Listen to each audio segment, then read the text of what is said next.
Philip, a 34-year-old lawyer, was shocked to find out that his wife Ada, 32, was having an affair with their 24-year-old gardener, whom he had employed for over 2 years.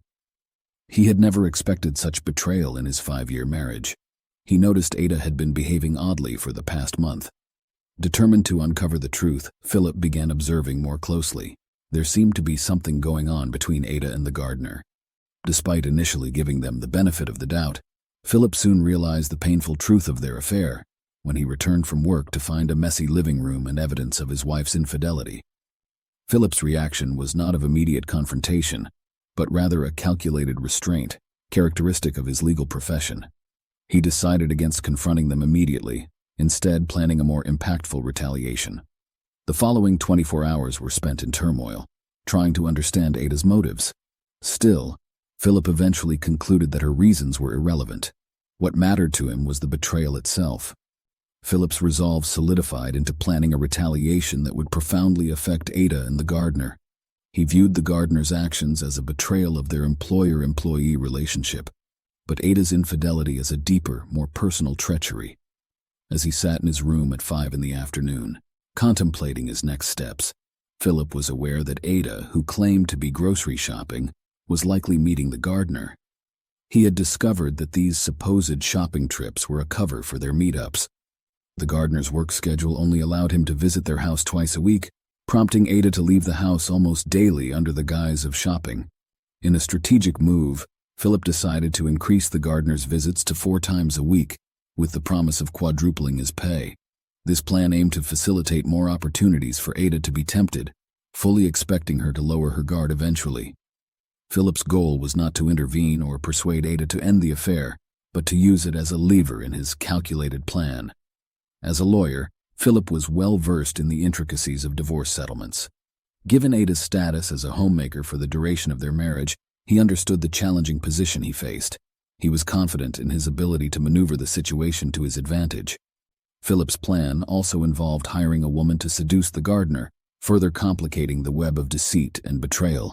He was determined to leave the marriage without losing his wealth to Ada during the divorce. Philip was enjoying the thrill of plotting his revenge and felt a strange yet fulfilling feeling as he guided all the pieces into place. The gardener readily agreed to Philip's offer to increase his work schedule to 4 times weekly. Philip wondered whether the gardener's acceptance was due to naivety or foolishness, as the gardener didn't seem to question the rationale behind the increased frequency of his visits, given the limited gardening needs of Philip's house. Regarding the gardener's payment, Philip revealed a twist. He had told the gardener he would halt immediate payments and instead total up all expenses to pay him in 2 months. Surprisingly, the gardener accepted this arrangement without hesitation. This led Philip to suspect that Ada might be embezzling money from him to fund her affair, considering she had no income and relied on Philip for household expenses. In his view, this was the only explanation for why the gardener, who relied on his job for income, would agree to a delayed payment. He firmly resolved that neither Ada nor the gardener would receive his money. Philip expressed frustration and disappointment in being betrayed by the 2 people who benefited most from his hard work. He was particularly appalled by Ada's decision to escalate the affair by bringing the gardener into their home, especially after having used their backyard as a secret meeting place for some time. He discovered this escalation when he learned that Ada had moved their rendezvous to the living room of their house. Philip knew about these developments because he had secretly installed covert CCTV cameras around the house, using a specialist to ensure the operation was undetected. This action was a strategic move in gathering evidence and furthering his plan against Ada and the gardener, showcasing his determination to uncover the full extent of the betrayal. He justified the installation of hidden cameras in his house by arguing that he wasn't violating anyone's privacy at home. The footage revealed to him the extent of Ada's infidelity, including instances where she was intimate with the gardener in their living room and kitchen. He viewed the video evidence as a strategic tool, especially if Ada sought alimony in the event of a divorce. Philip expressed a strong aversion to the idea of giving Ada any of his earnings, preferring to endure extreme hardship over relinquishing his money to her. As part of his plan, Philip intended to hire a woman to seduce the gardener. The process wasn't straightforward, but through his legal connections he found someone suitable. The woman he hired, referred to as Candy, was typically involved in undercover work for gathering information. Still, Philip persuaded her to undertake this unique assignment. The significant financial investment he made in hiring her underscored his commitment to ensuring the success of his plan. Philip's objective in hiring Candy was to have the gardener cheat on Ada, viewing it as a form of karma for her infidelity. He chose Candy for her professionalism and willingness to work without conditions, avoiding complications from someone becoming too involved. Philip provided her with detailed information to facilitate her mission, including the gardener's schedule. This required hiring a private investigator to determine the gardener's routine outside Philip's property. Philip was willing to go to any lengths to ensure the effectiveness of Candy's operation. Candy needed this information to make her encounters with the gardener seem coincidental and unplanned. He aimed for Candy to become intimate with the gardener and requested photographic evidence of their closeness. However, he specified the photos didn't need to be explicit. Philip planned to use these photos in the divorce proceedings against Ada. He gave Candy a deadline to achieve results, aligning with the 2-month period he had given the gardener for delayed payment. Philip was adamant about not wanting to pay the gardener and was timing his retribution accordingly. For a little more context for what's coming up, Philip and Ada had no children due to 2 miscarriages and subsequent health advice against trying to conceive again. They had considered surrogacy, but found the process stressful. Philip expressed his shock and anger at a recent conversation with Ada, where she suggested they start looking for a surrogate to have a child. He was appalled by her suggestion, considering it deeply hypocritical given her ongoing affair. Philip speculated that Ada's suggestion could be a tactic to entangle him in the marriage further and potentially set him up for child support in case of a divorce, especially if there were questions about the child's paternity. 3 weeks passed, and they felt like a blur to Philip, but he had made significant progress in his scheme. Candy had successfully established a rapport with the gardener and informed Philip that the gardener had portrayed himself as single and unattached. This surprised Philip and gave him a sense of satisfaction, considering this as a betrayal of Ada by her lover. Candy captured evidence of her interactions with the gardener, including a kiss, which happened more quickly than Philip had expected.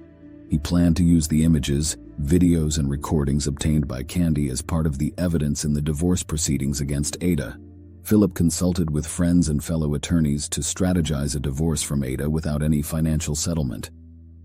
He emphasized that Ada's status as a housewife was her own choice and not a sacrifice for their marriage, as she had not been working even before they married. Philip's narrative focused on the complex and emotionally charged nature of his response to the betrayal, combining a sense of vindication with legal strategy to ensure he emerged from the divorce without financial loss. He and his friends worked on creating an argument for the courtroom. They devised a plan to have Ada sign divorce documents, relinquishing her right to alimony. Philip recognized the challenge of this task, knowing that Ada would likely scrutinize any documents before signing them, especially if they hinted at her losing spousal support. Considering his options, Philip decided to gather the necessary divorce paperwork, including the documents about alimony. However, he knew the difficulty of getting Ada to sign these papers willingly. Philip planned to lace Ada's drink in a controversial and ethically questionable move to make her more susceptible to signing the documents. He rationalized this decision by reflecting on Ada's infidelity. He felt that fairness was no longer a priority in dealing with her. Philip noted that Ada had a habit of drinking after her encounters with the gardener, providing him with an opportunity to execute his plan. Philip was still determining the current relationship status between Candy and the gardener, as the gardener continued to visit Ada regularly. Candy had informed Philip that her relationship with the gardener was growing more serious. Still, the extent of their intimacy was unclear. Philip's plan for the following day involved adding a substance to Ada's drink to cause temporary unconsciousness, allowing him to use her fingerprint or signature on the divorce documents. He had researched substances that could induce unconsciousness and hoped that his plan would work effectively. Philip executed the plan and spiked Ada's favorite wine with a substance, having identified her preferred choice through video surveillance.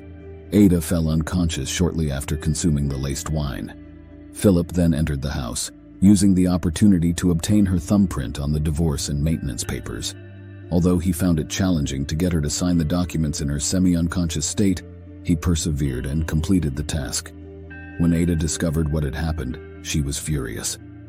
Philip returned from work to find her enraged.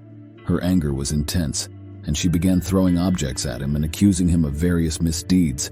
Philip anticipated her reaction and seemed unfazed by her accusations. The ink on her fingers was evident.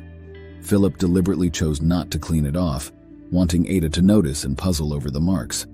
When she eventually asked him about the marks on her fingers, he refrained from providing an explanation, maintaining his composure throughout the confrontation. Philip's intricate plan had almost reached its conclusion. He presented Ada with a photocopy of the divorce decree and the alimony forfeiture document. She was shocked and confused. This moment was the culmination of his efforts, and he savored the look on Ada's face when the realization of her situation became clear. He watched her emotional breakdown with satisfaction, but was drawn into the confrontation.